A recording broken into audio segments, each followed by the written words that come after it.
Welcome back to the Business Ignite podcast, where we light the fire for business growth and marketing success. Your hosts, Ethan Walker and Samantha Reed, bring you the latest trends, expert insights, and actionable strategies to fuel your business journey.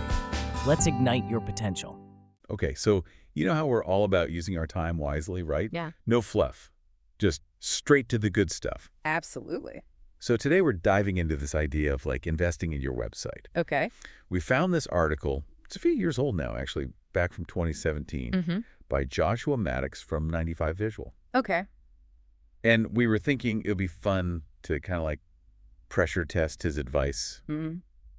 See how it holds up in today's online world. Yeah, love it. This is something everyone can relate to, right? Absolutely. You land on a really sharp website and you're like, okay, these people, they know what they're doing. Right away, you get that feeling. But then you stumble across one that's just a mess and it's like instant red flag. Oh, yeah, for sure. You start to wonder if you can even trust them, right? Totally. Yeah. So we're going to dig into why exactly that is. Yeah, I'm really interested to unpack this because what's interesting to me is that even though this article is from before TikTok, like way back in 2017, the main message is still so relevant. Yeah. A really well-designed website can still be a game changer even in 2024.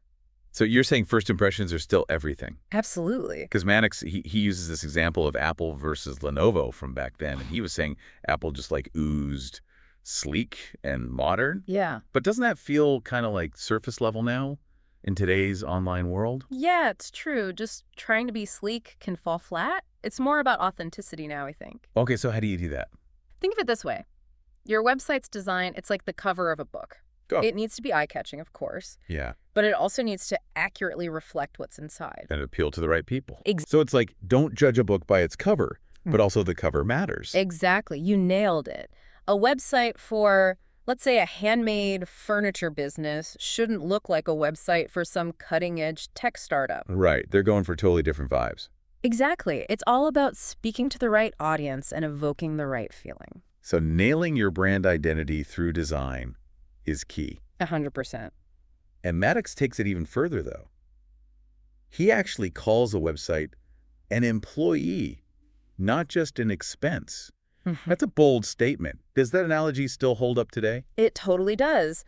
Think about what makes a great employee. Okay. Someone reliable who represents you well and consistently delivers results right. Yeah, for sure. You wouldn't hire someone and just completely ignore them hoping they figure things out on their own, would you? Definitely not. That's setting them up to fail. Exactly. So we got to treat our websites like we treat our team, investing in their growth. Exactly. But what does that actually look like beyond the initial, design and setup? It's about seeing your website as an ongoing project, not just a one-time thing. Okay. Like imagine tending a garden.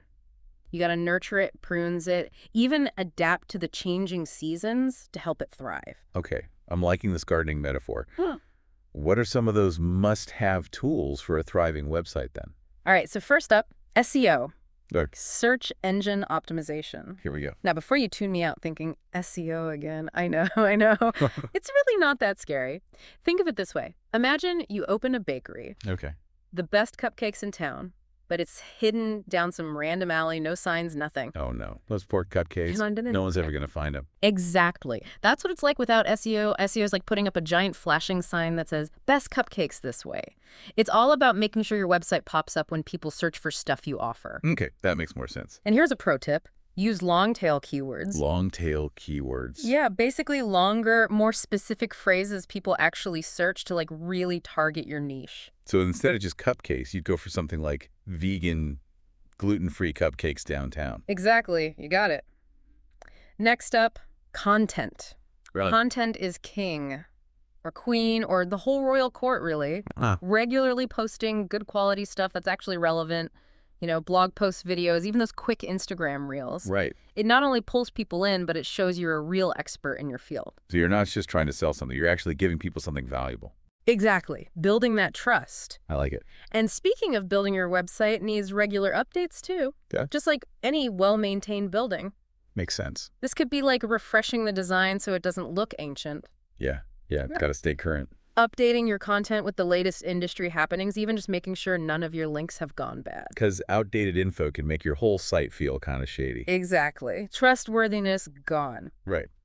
And finally, let's talk about UX user experience. Okay. This is all about making your website a joy to use. Easy to navigate all that. Exactly. Visually appealing, mobile-friendly, the works. It's like the difference between walking into a beautifully organized store versus one where everything's just chaos. Where you can't find anything and the lighting's weird and you just want to escape.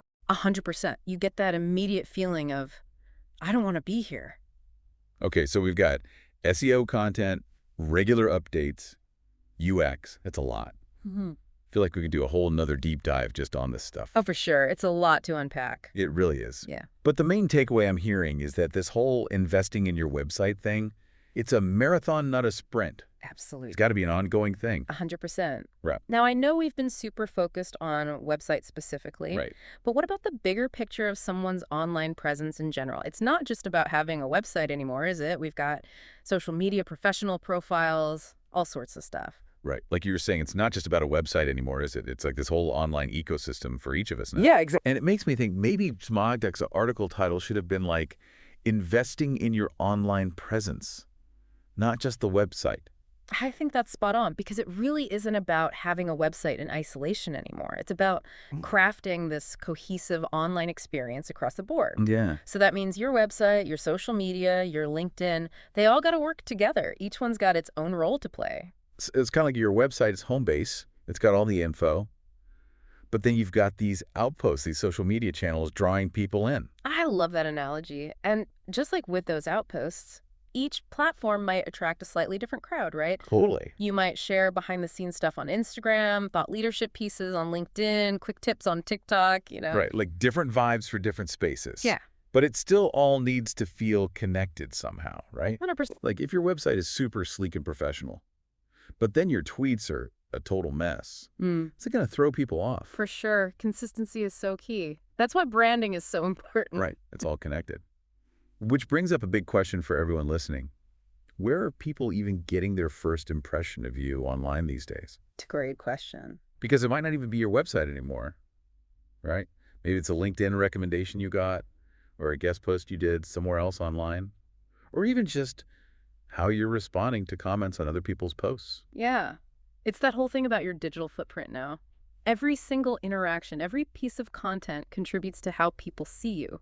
And when everyone's competing for attention online, that first impression is huge. It's like that saying, you never get a second chance. To make a first impression. Exactly. And that's what makes this whole investing thing so crucial.